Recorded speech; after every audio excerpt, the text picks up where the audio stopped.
November 19th, 2025.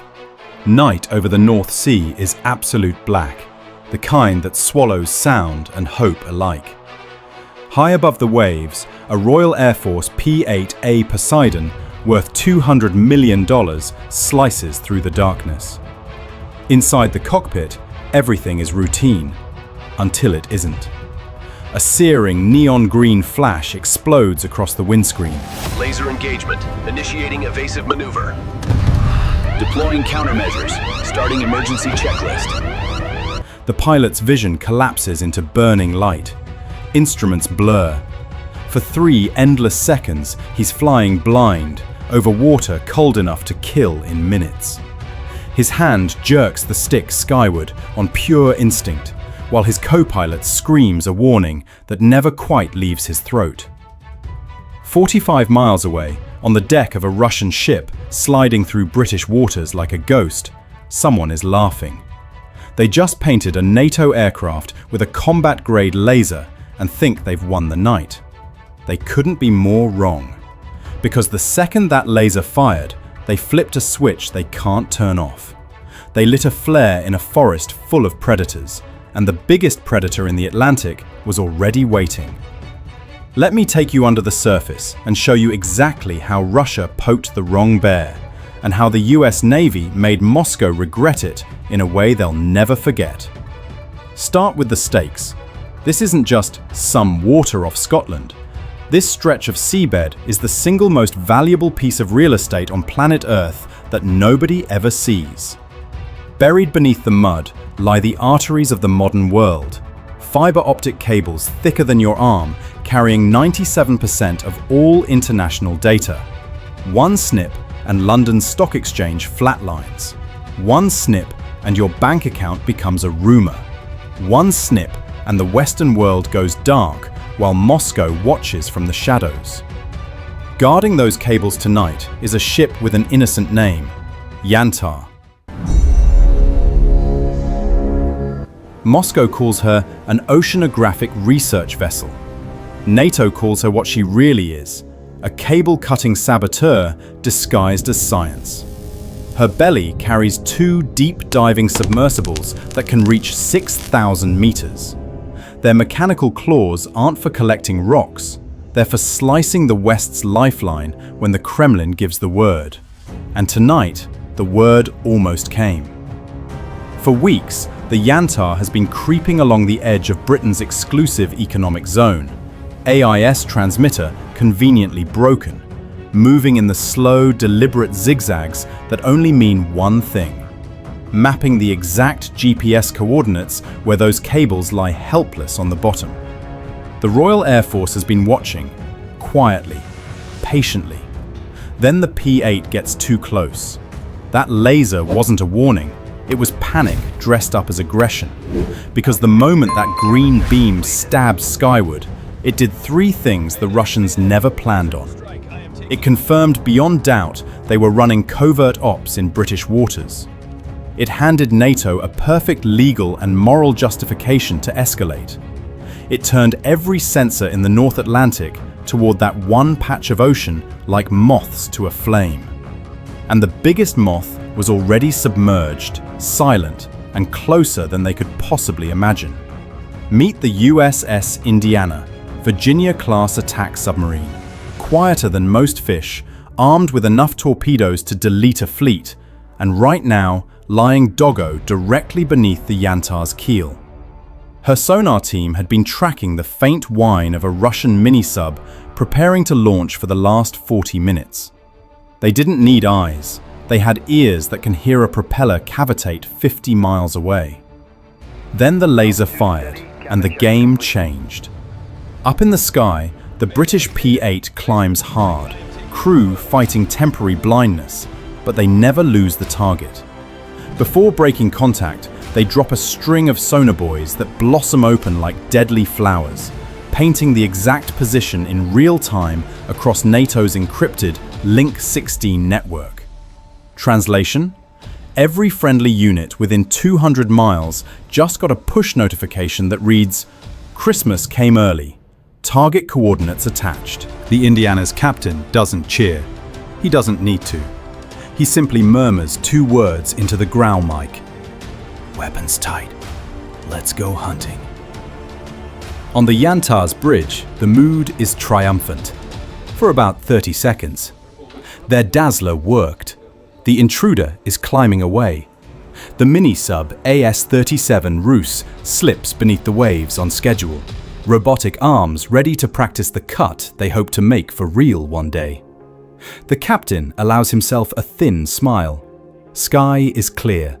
Night is theirs. Then the smiling stops, because 35,000 feet above, a second P-8, this one American, this one bristling with signals intelligence gear, has been listening to the electromagnetic heartbeat of the Russian ship. The second that laser targeting radar powered up, it screamed its unique signature across every frequency. The American crew didn't jam it. Not yet. They recorded it. Every hertz, every pulse repetition interval. They now own the exact fingerprint of that system. Next time it twitches, they can blind it from 100 miles away before the operator even flips the switch. But tonight, they want something more personal. So the American P-8 does something subtle and terrifying. It reaches out with a needle-thin radar beam and gently kisses the Yantar's antenna. Just enough for the Russian sensors to register a hard lock-on, then vanishes.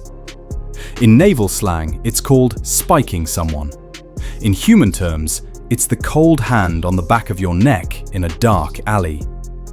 The Russian captain knows instantly. They're not alone. He orders an immediate deception. The Yantar kills every emission to disappear electronically. At the same time, the mini-sub releases an acoustic decoy, a bubble-making noisemaker that drifts west, imitating a sub in a hurry. Standard playbook. Usually works. Tonight, it doesn't. 900 yards astern, the Indiana's sonar team hears the decoy fire and collectively rolls their eyes. They've trained against Russian tricks since the Cold War. They know the difference between a real propeller and a party favor. So they do something beautiful. They execute a perfect reverse sprint drift. The Indiana turns 180 degrees in near silence, slides into the Yantar's baffles, its acoustic blind spot, and parks directly under the Russian stern. Close enough that if the Yantar dropped a wrench overboard, it would clang off American steel. The mini-sub is now alone, deaf, and has no idea its mothership just became a floating target.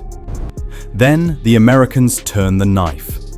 First, the overhead P-8 floods the exact hydroacoustic frequency the Yantar uses to talk to its sub with high-power structured noise. It's the underwater equivalent of blasting death metal into someone's earpiece mid-phone call. On the Russian screens, the sub's icon blinks, then vanishes into static. The AS-37 is suddenly lost in the dark, with no GPS, no orders, and a battery clock that's already ticking.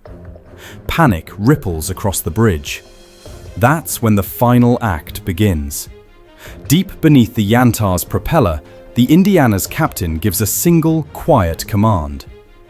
One ping only. Active sonar erupts from the American bowsphere, a razor-sharp metallic bang that punches straight through the Russian hull like God knocking on the front door.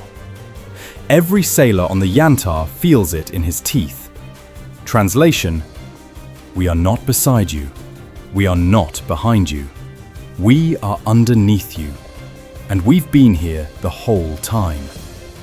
At the same moment, the British P-8, vision fully restored, comes screaming back, low and fast, searchlights blazing, radar locked. Flying so close the Russians can probably read the crew's name tags. The message is brutal in its simplicity. Your sub is blind. Your ship is shadowed. You are surrounded by sky and crushed by sea. Leave. Now. No torpedoes, no shots, just total, humiliating defeat delivered in perfect silence. The Yantar's captain doesn't hesitate. Emergency recovery. Haul the sub back aboard any way you can. Engines to full. Course northeast for Murmansk. On NATO screens, the scene is almost comical. Frantic Russian sailors in floodlights wrestling the dripping mini-sub onto deck like thieves caught mid-robbery, while two P-8s orbit overhead in triumphant formation, escorting the intruder all the way out of British waters. Not one weapon fired, not one life lost. Yet make no mistake, this was the cleanest, coldest ass-kicking the Russian Navy has taken in years. Because Russia brought a 20th century mindset: shine a bright light, scare the enemy away, do your dirty work in the dark. America brought the 21st century. We don't need to see you to own you. We own the spectrum, the soundscape, the data itself. You can blind a pilot's eyes. You will never blind the grid. So here's the real question after Moscow's latest humiliation. Next time they come back, and they will, do we keep playing gentle? Or is it time to remind them that Virginia-class submarines carry more than just loudspeakers? Tell me what you think in the comments. And if you want to know exactly how close we are to the day those cables actually get cut, and what happens when they do, stay close. Because the next move might not end with a ping, it might end with a bang.